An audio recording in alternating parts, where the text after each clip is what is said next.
मैं हूं अजय और बड़ी खबर गौतम बुद्ध नगर से, जहां पर 31 कोरोना मरीज एक साथ सामने आए हैं। 24 घंटे के भीतर 31 मरीज गौतम बुद्ध नगर में। ये एक दिन में बड़ी संख्या है मरीजों की। 31 पॉजिटिव मामले सामने आए हैं। अब तक 286 का आंकड़ा मरीजों का पहुंच चुका है। यहां पर एक दिन में मिले कोरोना पॉजिटिव की सबसे बड़ी संख्या है ये। 5 लोगों की यहां पर अब तक कोरोना से मौत भी हो चुकी है। गौतम बुद्ध नगर यानी नोएडा, ग्रेटर नोएडा के इलाके में, जिले में 286 अब तक कोरोना पॉजिटिव। तो लगातार कोरोना का फैलाव तेज होता नजर आ रहा है। पिछले 24 घंटे में 31 कोरोना के मरीज सामने आ चुके हैं। अमित हमारे संवाददाता मेरे साथ जुड़ गए हैं। अमित, क्या जानकारी मिल रही है कि ये 31 मरीज एक साथ सबसे ज्यादा 24 घंटे में अब तक कहां से, कैसे? नगर में आज बड़े पैमाने पे जो कोरोना पेशेंट हैं उनकी पुष्टि हुई है। कुल मिला के आज 31 ऐसे मरीज सामने आए हैं जो कोरोना के पेशेंट हैं, जो पीड़ित हैं, जो जिनमें पॉजिटिव रिपोर्ट आई है। कुल मिला के अब गौतम बुद्ध नगर में 286 कोरोना पेशेंट की पुष्टि हो चुकी है। वहीं 5 लोगों की अब तक कोरोना के चलते मौत हो चुकी है। लगभग 194 लोग डिस्चार्ज होकर अपने घर भी जा चुके हैं। वहीं अगर एक्टिव केस की अमित, कहां से ये मामले आए हैं? 31 मामले आए पिछले 24 घंटे में। कहां से क्या ये आंकड़ा मिल पा रहा है किन इलाकों में? देखिए अजय, बता दूं कि जो नोएडा का सेक्टर 16 है, एक मीडिया हाउस है बड़ा, जिसमें बड़ी तादाद में आज कोरोना के पेशेंट निकले हैं। दूसरा एक गौतम बुद्ध नगर में नोएडा के अंदर, ग्रेटर नोएडा के अंदर एक मोबाइल कंपनी है, वहां भी बड़ी तादाद में कोरोना के पेशेंट निकले, जिसके चलते आज कोरोना पेशेंटों की अचानक गौतम बुद्ध नगर में संख्या बढ़ गई है। तो कुल मिला के जो संख्या बढ़ी है, जिला प्रशासन के माथे पे भी सिकन डाल दी है, चूंकि गौतम बुद्ध नगर में आज सबसे अधिक कोरोना के पेशेंट सामने आए हैं। जी, तो नोएडा मॉडल की तारीफ हो रही थी, लेकिन इसी बीच बड़ी संख्या में मरीज नोएडा, ग्रेटर नोएडा में 31 24 घंटे में, बता रहे थे अमित हमारे संवाददाता गौतम बुद्ध नगर से। 286 पहुंच चुकी है अब तक तादाद। और फतेहपुर के चौक इलाके में एक महिला और युवक दूसरे शख्स को पीटने का वीडियो सामने आया है। सोशल मीडिया पर यह तस्वीर वायरल हो रही है। वीडियो में सड़क पर लोग भी खड़े दिख रहे हैं, लेकिन किसी ने बीच बचाव की कोशिश नहीं की। अब पुलिस इस वीडियो के आधार पर मामले की जांच में जुटी है और आरोपियों की तलाश की जा रही है।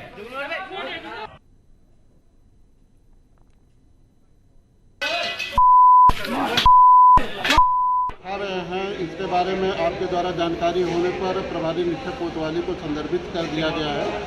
प्रकरण की जांच के लिए बताया गया है और प्रार्थना पत्र लेकर के मेडिकल करा करके अभियोग पंजीकृत करके कार्रवाई करने का निर्देशित किया गया है। मजदूरों की वापसी के मुद्दे पर यूपी में सियासत तेज हो गई है। बीजेपी और कांग्रेस आमने सामने है। क्यों? देखिए ये रिपोर्ट। मजदूरों की वापसी पर लेटर वॉर, बीजेपी कांग्रेस दोनों आमने सामने। लॉकडाउन में मजदूरों पर सियासत, घर वापसी बना सियासत का मुद्दा। योगी सरकार वर्सेस प्रियंका गांधी। प्रवासी मजदूरों की घर वापसी के लिए बसों का इंतजाम कराना अब यूपी में सियासत का बड़ा मुद्दा बन गया है। मजदूरों पर सियासत कर जहां कांग्रेस ने पूरे मामले को हवा देकर नए मोड़ पर ला दिया है, वहीं योगी सरकार ने कांग्रेस की गेंद खुद कांग्रेस के ही पाले में फेंक दी है।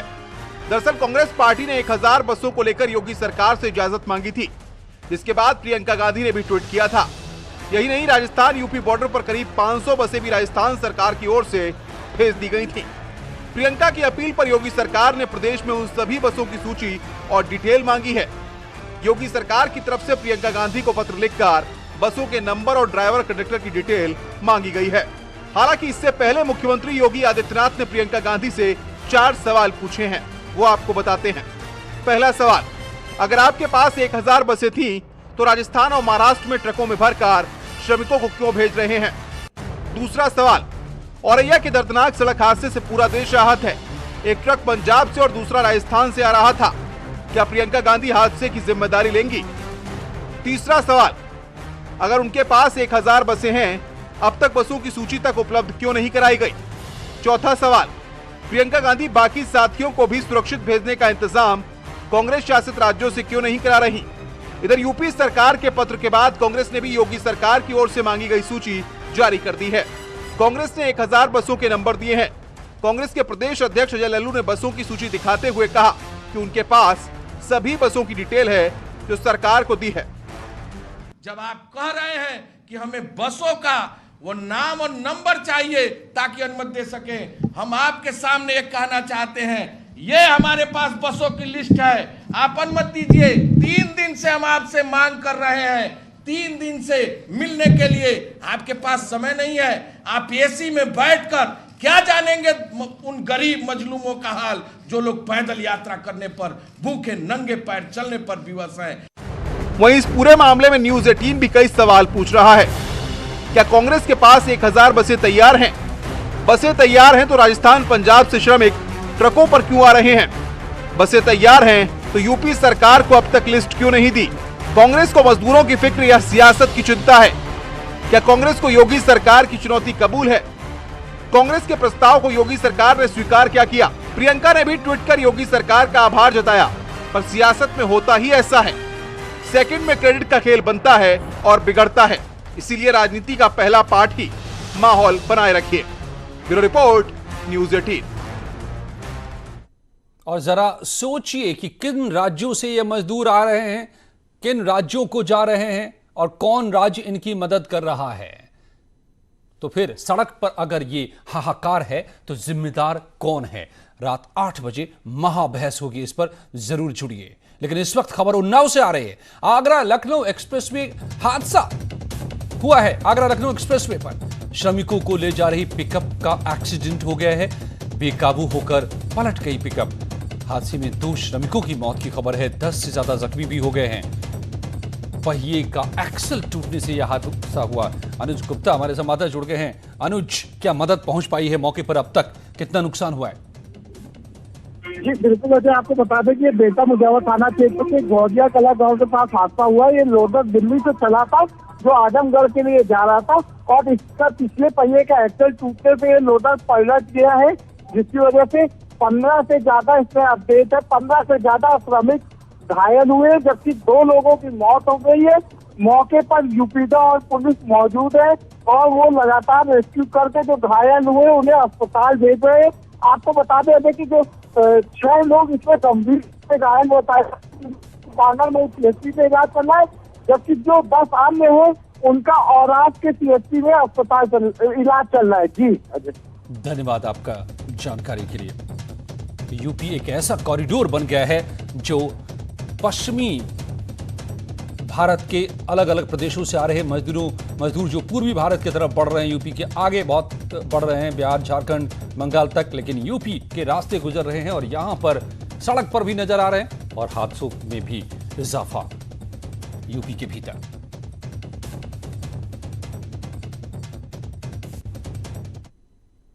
लॉकडाउन 4 में प्रदेशवासियों को कुछ राहत मिल सकती है। सूत्रों के हवाले से इस वक्त तो खबर निकल कर आ रही है, ग्रीन जोन में कुछ दुकानों को खोला जा सकता है, जबकि रेड और ऑरेंज जोन में छूट मिलने की फिलहाल उम्मीद कम है। इसके अलावा हॉटस्पॉट और कंटेनमेंट जोन में भी छूट नहीं मिलेगी। सिनेमा हॉल और शॉपिंग मॉल पहले ही की तरह अभी बंद रहेंगे। हॉटस्पॉट पर किसी तरह की छूट देने की जिम्मेदारी जिलाधिकारी पर होगी। फैसला जिलाधिकारी को लेना होगा। लेकिन जो ये खबर निकल कर आ रही है कि ग्रीन जोन में छूट मिल सकती है, कुछ हद तक कुछ दुकानों को खोलने की इजाजत मिल सकती है।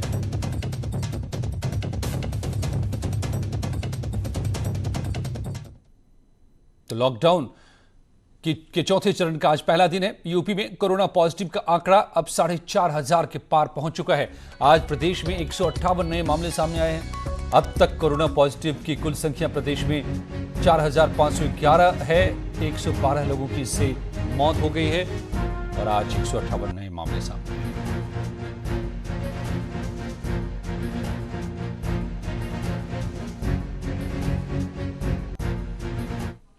लॉकडाउन 4 की शुरुआत हो चुकी है, मगर पहले ही दिन कुछ ऐसी तस्वीरें सामने आ रही हैं जो परेशानी पैदा करती हैं, सवाल भी खड़े कर रहे हैं। घर वापसी के लिए सोशल डिस्टेंसिंग को किस तरह ताक पर रख दिया जा रहा है, देखिए इस रिपोर्ट में।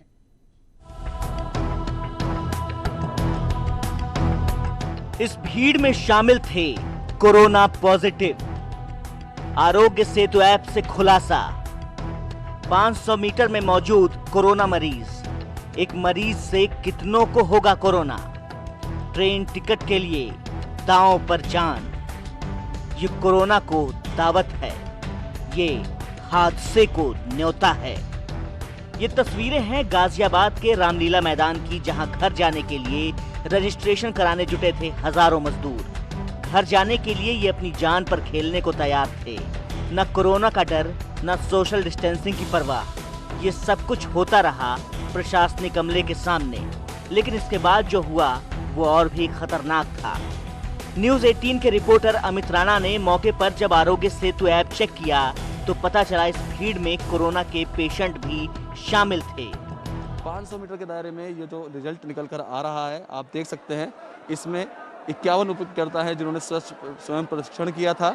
उसके बाद अगर हम बात करें 10 उपयोगकर्ताओं का स्वास्थ्य परीक्षण एकदम स्वस्थ रहा है इसमें।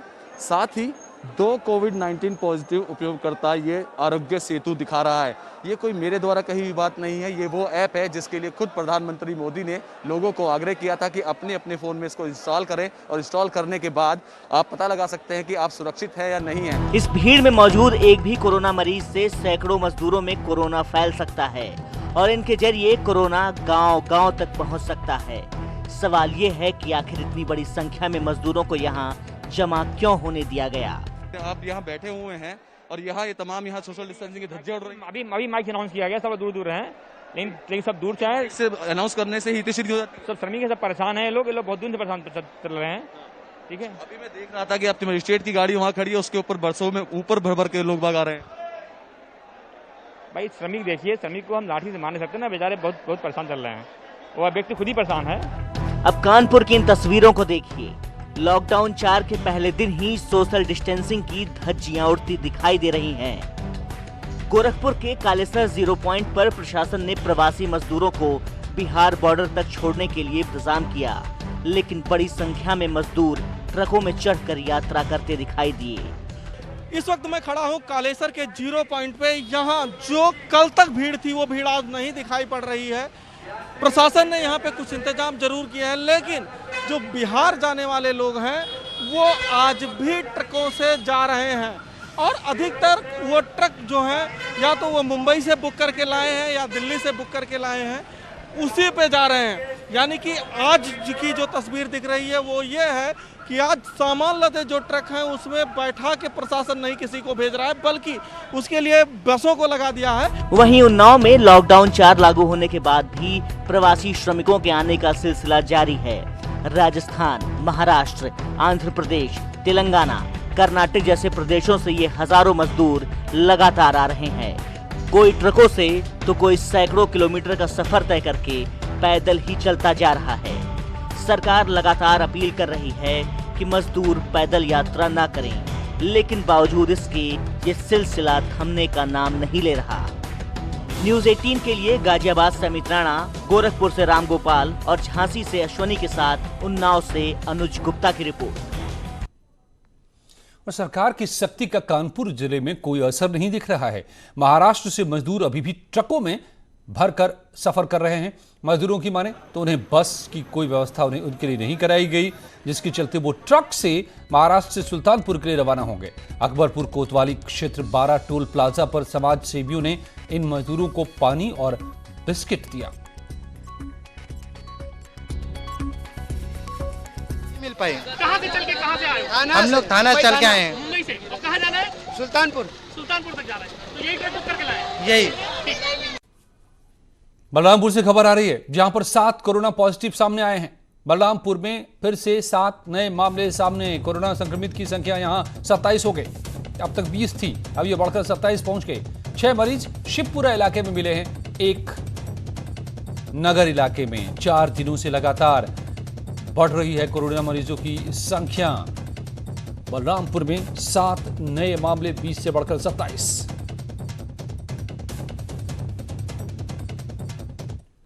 लॉकडाउन के मुश्किल वक्त में मजदूरों की बेबसी की तस्वीरें यहां रोंगटे खड़े कर देती हैं। कुछ ऐसा ही रविवार को हुआ यूपी के औरैया में। सड़क हादसे का शिकार हुए झारखंड के मजदूरों के साथ। इस दर्दनाक हादसे में मारे गए मजदूरों के शव जिस ट्रक पर रखकर झारखंड के बोकारो भेजा जा रहा था, उसी ट्रक पर शवों के साथ ही हादसे में जख्मी हुए मजदूरों को भी बिठा दिया गया था।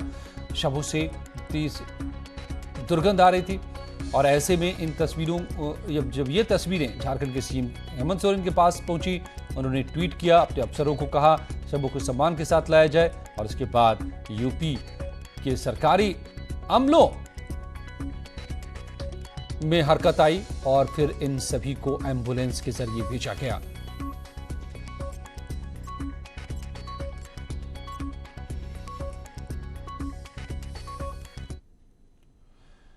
और ग्रेटर नोएडा में एक निजी मोबाइल कंपनी की फैक्ट्री में 9 कर्मचारी कोरोना पॉजिटिव पाए गए हैं। इससे 8 कर्मचारी गौतम बुद्ध नगर का और 1 गाजियाबाद का है।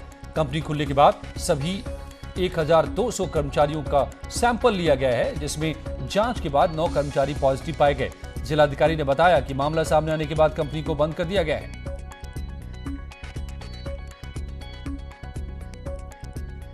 एक मोबाइल कंपनी में कराया गया है कि अब तक उन्होंने 1200 लोगों की टेस्ट कराई है, जिनकी रिपोर्ट उनको प्राप्त हुई है। उन 1200 लोगों में टोटल 9 पॉजिटिव रिजल्ट्स मिला है, जिसमें 8 जनपद गौतम बुद्ध नगर के हैं और 1 गाजियाबाद के हैं। Welcome back. और बड़ी खबर लखनऊ से आ रही है। बसों की लिस्ट अब कांग्रेस सौंपेगी, मगर कल सौंपेगी बसों की लिस्ट सरकार को कांग्रेस। कांग्रेस के अध्यक्ष अजय सिंह लल्लू ने यह जानकारी दी। 1000 बस यूपी सरकार को 3 दिन से देने की कोशिश कर रही थी कांग्रेस, ऐसा कांग्रेस ने दावा किया था। अब आज सरकार ने मांग दी वो लिस्ट की, दीजिए कहां है मैं बसें, हाँ हमें और बस मैं ड्राइवर और हेल्पर के साथ। तो अब कांग्रेस ने कहा है कि कल हम सौंपेंगे इन बसों की लिस्ट। बस चलाने के लिए प्रियंका गांधी ने सीएम को लिखा था खत। अब योगी सरकार ने दी है बसों को चलाने की इजाजत मिलने पर प्रियंका गांधी ने आभार भी जताया। प्रदेश कांग्रेस अध्यक्ष अजय कुमार लल्लू का बयान है कांग्रेस सरकार से। वजह क्या है कल सौंपे जाने की?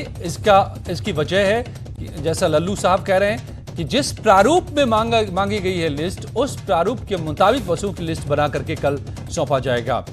और बसों की सूची प्रियंका गांधी ने सीएम योगी को इसको लेकर खत लिखा था। दरअसल और आपको बताएं कि जिस तरीके से आज सामने आए न्यूज़ 18 से बात की, अजय कुमार लल्लू ने लिस्ट भी दिखाई कि उनके पास मौजूद है, मगर जब सरकार ने मांगा तो अब कल लिस्ट सौंपने की बात कह रहे हैं। सवाल बड़ा है कि क्या ये जो राजनीति हो रही है, शुरू हो गई है मजदूरों को लेकर, सड़क पर जो हाहाकार मचा हुआ है, वो राजनीति दरअसल मजदूरों की मजबूरी का दर्द है इस दल कांग्रेस में, या फिर दरअसल अपनी सियासत चमकाने की कवायद है? आज महाबहस होगी इसी पर रात 8 बजे। और लॉकडाउन 4 में यूपी बीजेपी ऑफिस में चहल पहल बढ़ गई है। कार्यकर्ता और पार्टी अधिकारी अब सैनिटाइजिंग टनल से गुजरकर ऑफिस पहुंच रहे हैं। कैसा है बीजेपी का सैनिटाइजिंग टनल? जायजा लिया हमारी संवाददाता रंजना ने।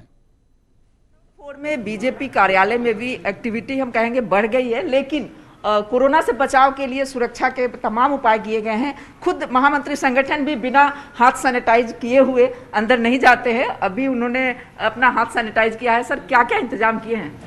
हम लोगों ने जो भी कार्यकर्ता यहाँ रोजाना काम करने के लिए आते हैं उसमें एक सैनिटाइज की व्यवस्था की है। तो ये सेंसर लगा हुआ सैनिटाइजर है, इसमें आपको कुछ नहीं करना पड़ता। नीचे हाथ करेंगे तो सैनिटाइज होते हैं। नीचे पूरा एक टनल लगाई है, उसमें आप अपने आप को सैनिटाइज कर सकते हैं। मास्क की व्यवस्था भी हमने एक वेंडिंग मशीन लगाई है, उससे आप अपना रोजाना नया मास्क ले सकते हैं। ऐसे कई और थर्मल स्कैनर भी हमने यहाँ पर रखा है कि हर व्यक्ति अब आकर अपना टेम्परेचर देख सकता है। तो ऐसे कई प्रकार की व्यवस्थाएं सुरक्षा की दृष्टि से की हैं। मतलब संगठन का काम भी सुचारू रूप से चलता रहे। संगठन की एक दिन भी आपका काम नहीं रुका बीजेपी कार्यालय में? जो कार्यकर्ता कार्यालय में यहाँ स्थायी रहते हैं उनके माध्यम से लॉकडाउन में हमने डिजिटल जितना भी काम कर सकते थे, ऑडियो ब्रिज का, वीडियो कॉन्फ्रेंस के माध्यम से काम किया है। आप सुनील बंसल साहब को सुन रहे थे। कांग्रेस के दफ्तर में किस तरीके से सैनिटाइजिंग का इंतजाम किया गया है ताकि पार्टी का, संगठन का कामकाज भी चले मगर कोरोना भी न फैले। तो इसके लिए बाकायदा यहाँ पर सैनिटाइजिंग टनल, सैनिटाइजर डिस्पेंसर लगाया गया है और साथ ही मास्क भी पार्टी बांट रही है हर किसी के लिए वेंडिंग मशीन के जरिए। और कानपुर में एक महिला अधिकारी ने अपने सीनियर ऑफिसर पर आपत्तिजनक व्यवहार करने का गंभीर आरोप लगाया है। पीड़िता का आरोप है कि आरोपी पिछले 2 साल से उसे परेशान कर रहा था और उसके साथ अभद्रता भी कर चुका है। पीड़िता के मुताबिक उसने वरिष्ठ अधिकारियों से कई बार शिकायत की थी, लेकिन कार्रवाई नहीं हुई। आज पीड़िता ने पुलिस में आरोपी के खिलाफ शिकायत दर्ज कराई है।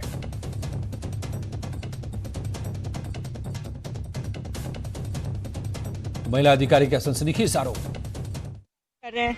लगातार अपनी सुपरवाइजर के माध्यम से उन्होंने एक बार शुरू में मुझसे कहा था कि तुम मेरे कब्जे में नहीं आओगे तो देखो मैं तुम्हें कैसे खून के आंसू रुलाऊंगा, तुम्हारी एडवर्स एंट्री करूंगा, तुम्हारी नौकरी खराब कर दूंगा, तुम्हें बदनाम कर दूं, तुम्हें कहीं का नहीं छोड़ूंगा। उसके बाद मैंने लगातार काम किए, लगातार काम करके मैंने अपना काम दिखाया। मैं एक बार उनसे मिलने भी गई थी। लॉकडाउन में फंसे मजदूरों को उनके घरों तक भेजने के लिए मेरठ के सिटी स्पेशल से श्रमिक एक्सप्रेस ट्रेन रवाना कर दी गई। आज मेरठ में 2 ट्रेनों की व्यवस्था की गई है, लेकिन मेरठ के सिटी स्टेशन पर सोशल डिस्टेंसिंग की धज्जियां भी उड़ी। स्टेशन अधीक्षक की माने तो पुलिस प्रशासन ने मजदूरों को संभालने का जिम्मा लिया था, मगर प्लान के मुताबिक व्यवस्था जमीन पर दिखाई नहीं दी।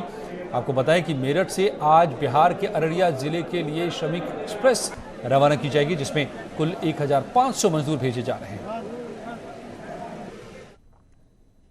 ये थी खबरें दमदार, मगर कुछ ही पलों में देखिए उत्तराखंड एक्सप्रेस। बने रहिए न्यूज़ 18 के साथ।